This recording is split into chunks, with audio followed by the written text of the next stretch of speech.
To the risk events video for the week beginning the 6th of July 2015. Now this week's video is a little bit late because obviously we wanted to wait and see the outcome of the Greek referendum.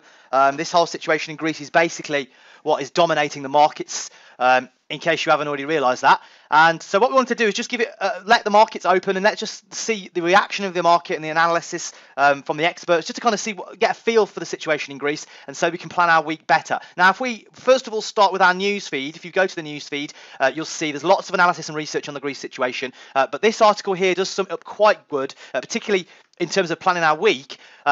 Basically, there's an analysis on the Greece situation, and it's simply entitled "What Next?" And there's basically 4 or 5 steps that are coming up that are going to be pivotal in this situation. So the first one is that the Greek political leaders will meet today, which is Monday. They'll meet on the 6th of July, have their meeting. Now, Varoufakis resigned, of course, after the Eurogroup basically requested that he wasn't involved in negotiations. It was felt that he was a bit of a loose cannon.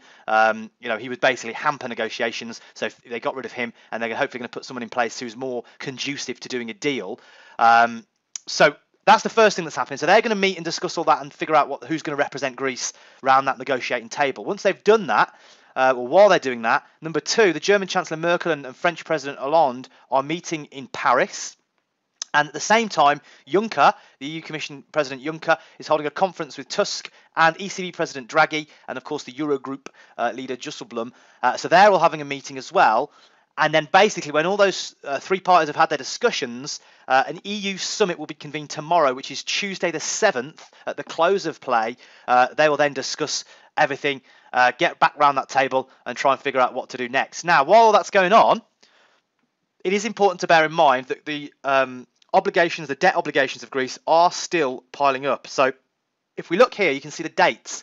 10th of July, they've got some refinancing to do by selling some bonds. The 13th of July, they've got a €450 million payment to the IMF. Bearing in mind, they already missed a €1.6 billion payment to the IMF at the end of last month.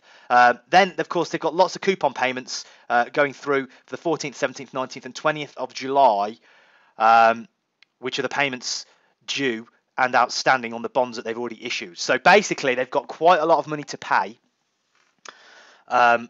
over the course of the next 2 or 3 weeks. So that's the thing. So not only have you got this whole thing, negotiations continuing, you've got the no vote kicking off, which basically means that the Greek people have said they don't want austerity. So where does that leave the situation? Lots of unanswered questions. No one really seems to know what's going to happen next. Does that mean that Greece are going to leave the EU? Some people are saying yes, some people are saying no.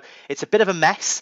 And for that reason, we're basically looking to stay out of the markets because the volatility could be massive. And this is just an unprecedented period of time. We've never, ever been in a situation where, member countries have been on the verge of leaving the euro and the EU as a whole. It's totally unprecedented. And as such, it's very, very dangerous for trading. My best advice is just stay out and watch what happens and just watch, basically, as the market reacts. So that's the first thing we need to have in our minds as the week kicks off. That's what's happened in Greece. That's the order of play as it stands. Now, if we go through the day-by-day calendar, we can see we have got some risk events coming out every day. But bearing in mind, before I begin this, I'm not expecting much of a reaction or market movement from any of them because of the situation that's in play at the moment. That's the biggest, most important thing to say. Now, on Monday, we've got Canadian IV PMI. We've also got ISM manufacturing from the US and, of course, business confidence from New Zealand. Unless there's a massive significant deviation, I'm not really expecting any of these to move. And if you are going to trade a deviation, you want to make sure you're trading in line with the fundamentals. So we're looking for a big negative deviation on Canadian PMI. We're looking for a positive deviation on non-manufacturing PMI from the US, and of course we're looking for a negative number, i.e. something lower than previous or much lower than previous on the business confidence from New Zealand. If we go to Tuesday, we can see we've got a cash rate decision from Australia. This is not expected to be too market moving. The Aussie dollar, US dollar finally hit that 75-cent mark. We've been kind of waiting for that for a good 3 or 4 months. It finally happened over the weekend. It dipped just below that 75-cent mark against the US dollar. Now, in terms of the cash rate decision, not really expecting too much to happen from this. Expected to hold their rates at 2%. RBA rate statement expected to kind of continue jawboning the currency. They're going to try and get it weaker. They're going to try and get it below that 75-cent level as much as they can. But ultimately, not really expecting them to say much or anything new. No one's expecting any more moves on the rates until we've had a few months just to see how the last couple of rate cuts from Australia play out. Then moving on to later in the session, we've got manufacturing production from the UK. This is expected to come out significantly better than previously. It was a negative reading previously. It's expected to pop its head into positive numbers on Tuesday this week. If that happens, that could be a good opportunity to look to buy pounds. However, there is a risk on the pound that this euro crisis could leak over and affect the pound in the short term, only in the short term. But again, it's so unpredictable. It's very difficult to determine what will happen and what the impact on the markets will be. So it's worth putting a warning out there. But in normal circumstances, this would be a good little risk event to trade because we're expecting positive data on a positive currency. So that would be a decent one to get involved with normally. But obviously this week it's a different case, so you just want to be at least extra cautious and definitely make sure you've got your fixed stops in place. Then of course we've got that Euro summit that we spoke about earlier, and then we've got trade balance figures coming out from Canada and the US. Again, unless there's major deviations, I don't really think any of the data is going to be market moving this week, unless something radical happens in Greece. But I think the focus is going to remain on the whole thing in Greece, what's going to happen next. Everyone is literally on the edge of their seats trying to figure out what the next step is. So that's pretty much where the market's focus should be. Wednesday, the 8th of July, we've got the annual budget from the UK. This is expected to be, obviously from the Conservatives, the first all-Conservative budget for about 18 years, almost 20 years in the UK. So we're expecting a Conservative type budget to be released. Lots of talk about possible tax cuts, welfare reforms as well in the UK. So that's going to be one to keep your eye on. Again, I don't really expect it to be too market moving because I think in the market's kind of got quite fixed expectations to what's going to come. Generally seen as pretty positive for the economy overall. So I don't really think it's going to be too much in the way of that, the pound being supported over the next few months. Then, of course, we've got building permits from Canada. Again, we're going to need a big deviation away from the previous number to get any kind of move going. And then on later on in the session, we've got FOMC minutes from the US, which could provide a little bit of insight. But again, I don't really think it's going to provide any information that the market hasn't already factored in. So again, it's very much a time period at the moment where we're all about the deviations. The focus on economic data changes from month to month, and at the moment, it's all about deviations. So if the data comes in as expected, with this Greece situation kicking off, I don't really expect too much of a reaction. However, if we get a big deviation, we could get some sentiment for the session that you could use to possibly ride and make some pips. But that's about it, really. If we go to Thursday, the 9th of July, we can see we've got a lot more data coming out then. We've got Australian employment data, got employment change and unemployment rate. Unemployment rate expected to tick higher. Employment change is expected to be significantly worse than it was previously. This fits with the kind of neutral / bearish view we've got as the Aussie dollar at the moment. Long-term fundamentals don't look that hot. CapEx data a few months ago revealed that, there's not very good sentiment in terms of the investing sector. Businesses aren't really investing and trying to push forward for growth over the coming year or two. That shows concern about the economy, which of course usually translates to an actual slowdown. So if businesses are feeling concerned, then consumers will be concerned, and of course the central bank will be concerned, hence the rate cuts we've already had. And this data here, the expectations of this data kind of fit in line with that. So I think from this point on, from Australian data, it's all about what the RBA do, what the central bank do, rather than what the data says. Everyone's kind of expecting negative data. And again, the Antipodeans are going to get hit the hardest because they, even though the Aussies have cut their rate, those currencies, New Zealand dollar, Aussie dollar, still have probably the highest rates in the developed world. So when it goes risk off, when the markets show concern and get scared, they're the currencies that get sold off first of all.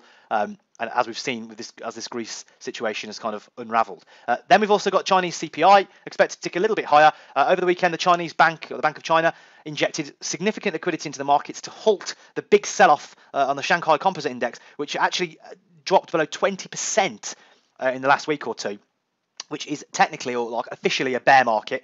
Now on the open, it rallied about 8 or 9%. So it looks like it may have stemmed that tide for now.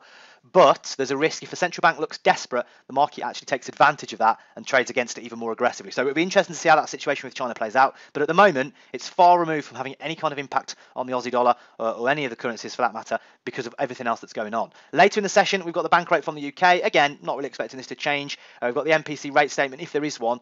Sometimes they don't release one. If there's something to be changed, if there's something that they want to add, then there'll be a rate statement. If not, there probably won't be, and this will kind of be a non-event. Of course, unless we get a shock deviation, a change in that rate or a change in the bond purchases that the UK have been employing. Finally, in the session, we've got unemployment claims from the US. This is a regular data point every week or two, so it's not really something that we pay too close attention to, and it's not really something the market pays too close attention to. It's marked as high impact here, but generally doesn't really move the markets just because it's out so frequently. If we go to Friday the 10th, we can see the only data we've got really is from Canada. We've got employment change, unemployment rate. This is expected to tick worse. It's expected to worsen and basically, if you look at employment change, it's expected to go negative. We had a pretty big one, 58.9 thousand previously. it's expected to drop to -4,500. The unemployment rate is expected to tick higher to 6.9% from a previous 6.8. So this matches. This would be a risk event we could normally trade into, sell Canadian dollar into this event, but the problem is, what currency do you sell it against? We've got massive volatility on the euro. We've got big volatility on the dollar. The Japanese yen is a safe haven currency. It's very difficult to try and figure out which currency to trade against these things in the current market environment. So I just want to reiterate how dangerous it is out there to be actively involved in the markets. And if you are in the markets this week, that's fine, but just make sure you're using a fixed stop, because the market could easily whip one way then the other, or just as easy as it could take off in one particular direction and not come back for a good few weeks. So you want to make sure you're protected. Later on in the session on Friday, we've got Chairman Yellen, or Chairwoman Yellen, I should say, speaking from the Fed. This is at the end of the session, so I don't really expect it to have too much of an impact on the market. Most of the trading desks will be closing down for the day, either at lunch or going home for the weekend. No one's going to really want to put on new positions over the weekend. So I don't really think this is going to be too impactful, but it's worth keeping an eye on anyway, just in case she does say something kind of a little bit random that could be possibly traded Sunday and Monday. But apart from that, not really much going on. So the overall theme of the week is, there's lots of data coming out, but will it move the markets that much? And will it override that volatility that we're seeing, particularly on the euro-related pairs, after all this Greek situation kicks off? Remember, whatever happens with Greece is going to have a wider impact with Europe, and whatever happens with Europe is going to have a global impact, and it will be something the Fed are watching. The Fed aren't going to want to hike rates if Europe descends into chaos.